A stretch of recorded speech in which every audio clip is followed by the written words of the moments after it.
In this video, we're going to take a look at the Broncos' go-ahead touchdown drive late in that fourth quarter against the Bills. Obviously, Bills come back, tie it up, goes to overtime. So they're starting in this slot set, and they're motioning Courtland Sutton from inside out. The reason they're doing that is they're trying to get whoever's covering Sutton to back off. They don't want press coverage. And now the Bills don't play along, and they've got him in press. And so the problem is he's running a bench route, deep, out-breaking route, fourth inside step, rolls out. They're pairing it with this race route in the slot. We'll talk about the race really quick. Race could potentially be alive against zone. You see this safety. He's got vision. They're running it off counter pass right here, play action protection. If he came down, this guy gets wide and it's zone. You could imagine they could potentially get in behind that guy, right?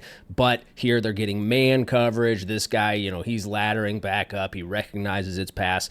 The race route is dead. So this has got to go either to the bench route or the backing counter pass is going to end up in the flat, creating their high-low over there.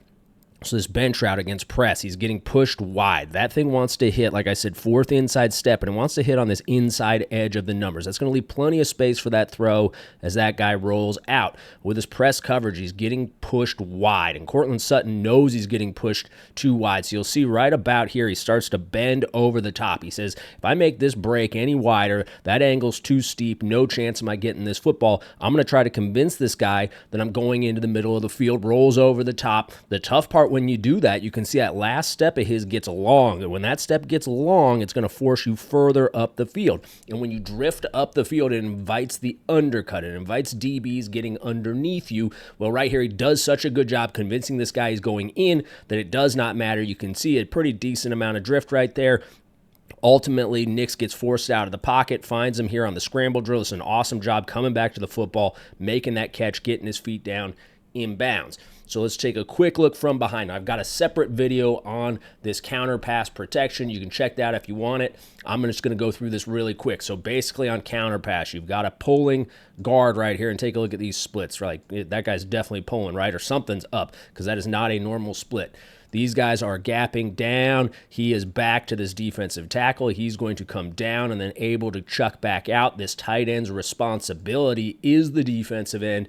But in that counter pass video, you'll see sometimes that they're able to pass these things off. And this wing right here, he's responsible for number 4. And number 4 is basically the corner or the safety, not necessarily number 4, but the fourth defender. 1, 2, 3, 4. So he's responsible for 4 if they blitz. Otherwise, he's going to get a chip. And depending on the pass concept, typically kind of checking down over the ball. The back using counter footwork, either a jab or a shuffle, coming back to this side. He could be a chip help right here. If this defensive end is up the field, you would love to have him chip, get a chunk of that guy. And then also, if there's a blitzer off the edge, he needs to abort that fake and go get him right now. Protect the quarterback. There is no reason in running a play action fake when they're blitzing, right? They are held down. Your play action to hold them down. If they're blitzing, they're holding themselves down. Go get them blocked. Anyways, right here, you'll see this back. He doesn't help the guard, and there's a ton of Bosa body right here exposed, right? Get a chip right on that inside, right in his rib cage right there. Don't hurt him, but slow him down. Make him think twice about coming to the quarterback. Nix, great job climbing in the pocket, escaping, keeping his eyes downfield, and ripping this thing to the sideline. That's really, really well done there late in the down by the Broncos. Scramble drill, gets the first down, clock stops right around 4 minutes right here. Going to come out, run mirrored sticks and flats. So sticks, flat routes coming from the inside guy against a split safety defense like this. When you're running this, you've got to choose your best look side. Mirrored concept, best look side. What is your best look side? A lot of ways to determine that. You can go off which defender would you rather throw it on? Would you rather throw it at this backer here or this nickel here? Does one guy have better leverage than the other? Like, is this backer further inside and this nickel is closer to the route? A lot of different factors based on the pass concept that you're running that can determine best look side. Here, Nick selects to throw this into the boundary. Stick route covered up pretty well, throws the flat route, corner rallies, they get a yard. Clock running now, 2nd and 9, getting down to about 3.5 minutes to go. They're going to run a version of deep cross from the boundary to the field. So they're motioning back. He's going to be the lowest guy in this 3-level route. Evan Ingram, the deep cross runner coming from the boundary. Typically, when you're running this boundary to field deep cross, teams will call this like spear, grid, handful of different names for it. Typically, it goes to a double post side. So right here, this can either be a post, a true post. It can be a race route that hits a little bit deeper in that opposite alley. Teams will coach it differently, right? And then on the outside here, typically a big post. You'll also see teams running it to a go route on this side. This guy just needs to get out of the way. He is alive, though, here on this big post. If they were to play quarters, there's a chance they could let that thing rip to him. Or sometimes on your big post, if you have a one-high cheating safety, you can picture a safety in the middle of the field. If he wants to drive down on that crossing route, there's a chance to throw it to him. Now, when you've got the double post type look, far less likely to get that one high cheating safety, more likely to get a quarters look that gives you the green light to let it rip. Neither here nor there, though. Quarterback gets pressured. They're running a version of trap pass protection or power pass protection. We'll take a look from behind. A very edgy protection. When I was with the Falcons and Bucks, we would check out of this protection if we had any indication that there was any blitz coming. So if we would say it was a 6-man box, no pressure check. So if we got a 6-man box, 6 defenders in the box, and they were not blitzing, we were good to go. Anything other than that, we need to check out of that protection. And right here, they're going to get what we would call a weak dog. Will and Mike off of this backside edge, and they're both coming inside of that end. And so that would get us to check out. And you can see how this can get a little bit edgy right here. So guard a dedicated puller. He's got the first thing outside the tackle. Tackle coming down, guard coming down, center coming back. We would say on this protection that the back had to eyeball this weak side linebacker spot. And if that guy was blitzing, if we got caught, we thought it wasn't a blitz, but if we got caught, he had to go get him, and he had to go get him right now. And you can see right here, they could get this picked up. This guy's going to loop over the top. He's going to come to the guard. There is a chance that if he's stepping up in the hole, they can get everybody picked up because the center can make it to 45. He could get to 7. Tackle is there. He would get the looper. He's here, and they're pulling for anybody off the edge there. Unfortunately for Bo Nix right here, they do not get it picked up. 7 screaming down the pipe at his face. Does a great job avoiding the hit, getting it out of his hands. Tough part is not a lot of yards. Clock continues to tick. Puts them into this 3rd and long, and they're going to run clear and dig out of a 3-by-1 set. And in the 3-by-1, your inside guy, he's running deep cross, and he's only alive against one high man coverage. So if it was one high man, he could run away from the guy who's covering him, and there's nobody waiting for him on the backside. If it's zone, there's going to be some corner sitting back there waiting for him. If you don't have a clear out route, this guy's going to be dead. And in this case, this guy is running a check down, so this deep cross only alive against man. If he gets zone, he knows his job is to get an assist. Wall that Mike, keep him stuck inside the hash so that he can't be a factor outside, and then see if you can get the safety out of the play as well. This slot guy, his job, inside release anybody you come across, and then get whoever is the safety corner, whoever the deep defender is on that side, get them pushed as far back as possible. We're trying to hit this in cut underneath you. So they're running at 15 to 20 yards right here on the in cut. They do a great job. Back coming out of the backfield, checking protection, then coming out as the check down. They're creating the high-low between the check down and the dig, the clear out and the deep cross, all working to get assists to try to get that deep dig open. They're going to play 2 invert right here, a version of cover 2. They're going to buzz this safety down into the hook. He's the Tampa Mike. I should say 2 Tampa essentially here. Safety, everybody in the NFL running some sort of version of this nowadays with a safety making it look like it's a 1-high buzz coverage but becoming a hook defender in a 2-high coverage. This is a great call against 2 Tampa. You can see the high-low ends up being on Cole Bishop right here. Nix, I don't know if he looks him down, but Bishop shifts his weight down. No chance, going to drill it in behind him. Great job kind of feeling their way into the hole. Clearly quarterback and Cortland Sutton there on the same page. Massive conversion on 3rd and extra long. Just a real quick look at the protection. Looks like they've got a Liz. So right tackle staying on and from the right guard over sliding. So these four have these four defenders. They got to sort them out. They're leaving 45 for the back. If he blitzes, back's got to pick him up. If he drops out into coverage like he does here, then the back is able to get out and become the check down. They're going to ensure the edge with Evan Ingram right here, a little extra chip before he gets into the route. Take a quick look. You can see Ingram takes his eyes outside. He knows if somebody blitzes outside, that's the guy that he needs to chip. Must chip the widest rusher, not necessarily the defensive end. Says, not actually coming, gets a hands on that guy. This is a great job up front, holding on just long enough to get the massive conversion on that 3rd and extra long. Conversion brings a first down and the 2-minute warning. They're down by 4 points, and now they come out and they're in 12 jumbo. 2 tight ends and one of them a jumbo. Well, something is up, and this is vintage Sean Payton. If you're down by 4 in the 2-minute drill, you're not bringing the jumbo in, right? Because you're going to have to run plays at the line of scrimmage, and that guy brings you exactly 0 value as a receiving threat. I shouldn't say 0, but probably pretty damn close to it.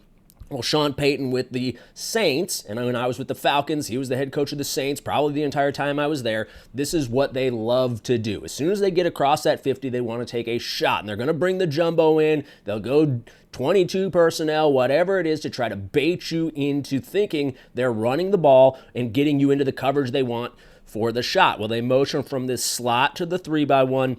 This is a man-beating route. I don't know if this is a call it and run it, meaning we're going to call this play, and no matter what they do, we're going to run this play, or if this is something they should check out of against any look that isn't man. Don't know, maybe Bo Nix thinks it's man because he's got the depth, eyes, and leverage of this corner saying it's man. A lot of indicators this wouldn't be man coverage. They do keep the route on. You'll see this is the same counter pass protection right here. They've got an issue off this right edge. The jumbo guy, he busts in the protection, and you can see the route's covered up. It's a man beater against zone. Good job by Nix taking a bad situation, not making it worse, getting out of the pocket, throwing it away. Clock stop now, minute 54. Broncos going to run a concept we used to call under. 5 and in on the outside. 10 to 12 yard in on the inside. Bow out on the opposite side. Outbreaker. 4th inside step outbreaker, just like the first rep we watched in this video, but now from the slot, and bow out, a 3-level concept, sail, bow out, whatever you want to call it. 3-level concept on that side, under on this side. Now this is where it gets a little bit interesting right here, and we have to make assumptions. Anytime we're watching this tape, there's times that I'll be talking and I'm probably confidently incorrect. This might be one of them. We'll see. So I think they're playing stretch coverage. I think they're playing, teams will call it Ripley's match, a version of 1 high where these guys in the slot, here this nickel, and on this side this safety, responsible for carrying number 2 vertical or out. They have to take him, and the outside guys have to play those receivers in man coverage because there's no guarantee they've got help on the inside. Now you'll see backer blitzing, dropping the end. They're trying to make it look like it's a pressure, but still a 7-man coverage. So the way we would have read this way back when, we would probably be saying, hey, bow out if they play single high and under if they play a 2-high coverage. Well, here again, stretch coverage, bow out not so hot because this guy is outside and laddering up, walling off that bow out. So you'd have to throw it to the back. Now, typically on stretch, though, somebody has to match that back in the flat, and it's almost always this linebacker, and so nobody's coming down to that back, or is he just late to react to him? I don't know for sure, so that's why I don't know for sure if it's stretch. And then again on this side, if this safety is the stretch defender, this right here, corner needs to come and drive on that. You can see he's passing it off. He's pointing at it. Is it a miscommunication? Do I just not know what I'm talking about? Don't know for sure. 5-6 yards, though. Clock is running. Let's take a look here from behind. Good job by the Broncos identifying the situation. They get the mugger here on the right side. And they know a lot of teams, when they want to mug this guy, they're actually blitzing this guy, and this guy's dropping out. The defense is trying to bait you into sliding in the mugger's direction. They want to bring the backer opposite. It's going to force the back to pick him up. If that slide comes to that guy, now the back would be responsible for him, and if he doesn't blitz, the back can get out. And just like we saw, that back was running that flat route, and nobody was matching to him in the flat. So if you can force that back into pass pro, he has to get that simulated pressure, that backer who's coming. All of a sudden, you can start buying extra numbers in your defensive secondary. Well, Broncos say, we've seen this before. We know this guy, the mugger, he's not the actual blitzer. They keep the slide to the left, puts the back on that guy. A little indecision here by the back for just a quick second, wondering if that's his man or not, but great job up front by the Broncos recognizing where to take that slide. Brings us to 3rd and 4. Clock is ticking. About a minute and a half to go. You can see Nix telling 17, go in motion, go in motion. 17 at this point questioning every decision he's ever made in his entire life, knowing, hey, wait a second, I'm not going in motion on this play. Oh, did I forget what play it is? What the is going on right here? Goes palms up, says, no, I'm supposed to be right here. Nix says, oh, yeah, that's right. He's got a motion. They're running quarterback taxi. And so taxi, T-words, usually toss crack plays. They're going to block taxi right here, which is down, pulling around, but they're not going to actually toss it, right? You might as well, you could run this thing 28 right here as the quarterback, tossing it to Bo Nix. They're just going to run it with the quarterback. So it looks like just about everything that could possibly goes wrong on this play. The puller gets stuck on the Bosa brother right there, makes it out to the corner, gives him a little love tap here on the perimeter. Late in the down, Nix scrambling for his life, makes it work, gets the first down, and the Broncos use the timeout. So what goes wrong? Well, just about everything. So this guy, he's blocking down on the defensive end. So the defensive end, though, is all the way out here. Now, if there was a guy right here, and there is right here, right, he would have him. He would be down on that guy. But once this guy gets into a 3 technique, once he gets tight enough, they're going to reach him with the guard. If he was out here and there was a guy here, they'd reach with the center, they'd pull here, or they'd crack down here, and they'd pull these 2 guys around. But once this guy gets into a 3, he's going to get reached by the guard. One way that you can mitigate the issue that shows up here with 82 thinking, maybe I have him before he realizes he doesn't and moves up the field, is you could have this guy yell 3. And if he yells 3 in these kind of weird looks with the end having bad leverage on the play, it clues this guy in, okay, it's a 3. I know how he's going to treat the 3. He's going to take him, and instead of stepping down, now I'm just running a track into the secondary. So that's their first problem, and 82 does a great job of recovering on this play. The next problem right here, 17, who's already pissed off that the quarterback was telling him he was supposed to motion, and he knows he's not. Well, he's got to block the defensive end. And usually when they come out, he doesn't have the end. The tight end has the end, and he's got the nickel. And the nickel weighs about 70, 80 pounds less than that defensive end. So not only now that they've lined up and Bosa got outside, he's saying, I got to block one of their biggest dudes, one of their best players, and I don't have leverage. I want to block down on the guy, but he's lined up outside of me. But 17's got a little bit of dog in him, gets to the outside, pins him back inside. That is awesome. Extremely well done. You can see as the tackle's pulling around, he sees a lot of color, and it makes him a little bit nervous, rightfully so. And so he's going to hit Bosa right there. You can see buckles his helmet a little bit. Now Bosa doesn't necessarily know where that ball is. You can see him take that peek inside. Like that's going to happen when you got a 300-pound man hitting you right square in your face. 69, great recovery, gives that corner, puts him on the dirt. And Nix, again, great job making that thing work. Still down by 4, minute to go in this game. They're going to motion across. And the base version of the play they're about to pump is a hook, a flat, a deep cross, and a shallow cross coming. Against one high man, that deep cross potentially alive. Otherwise, against zone, he wants to wall this hash. He wants to make sure there's only one defender outside of him so that they can work a high-low. One second-level defender, linebacker-level defender, so they can work him high-low, curl flat over there. One high man, they've got him potentially alive, and then the check down coming into the quarterback's vision, the shallow cross. You can see he's running a shallow cross, but he's lined up about 2 yards outside the numbers. He's in no hurry to get over there. He wants this to play out before he shows up as the quarterback's check down, quarterback able to look, okay, is my curl open, is my flat open, where am I throwing it? No, all right, get his eyes across to the shallow cross runner showing up across to the cross. All right, so now they're going to pump this thing. Exact same play, but he's going to run that hook and go. Double moves. Guys with elite acceleration, always the best, at least in my opinion, on double moves. Anybody that can stop their feet and get back to their full speed, and it doesn't matter if they're not necessarily the fastest guy on the field. If you can get back to top speed as fast as possible, you've got the chance to separate from that defender. So right here, feet in the ground, re-accelerates, great throw over his outside shoulder, tracks that thing for the touchdown. Quick look at this thing from behind now. I'm going to bypass the protection for just a quick second as we watch this ball come in over that outside shoulder. Great job tracking it. Great job holding his line, saving all this space for the quarterback. He's here. If that DB's here, well, that quarterback can throw it anywhere in here, and he is going to be able to get to that ball before he is, right? Great job saving space. Great job falling out, tracking it over his outside shoulder. Awesome throw. Takes one for the team. Hopefully he's feeling better now. Great job by the Broncos getting themselves back in this game and finding a way to win.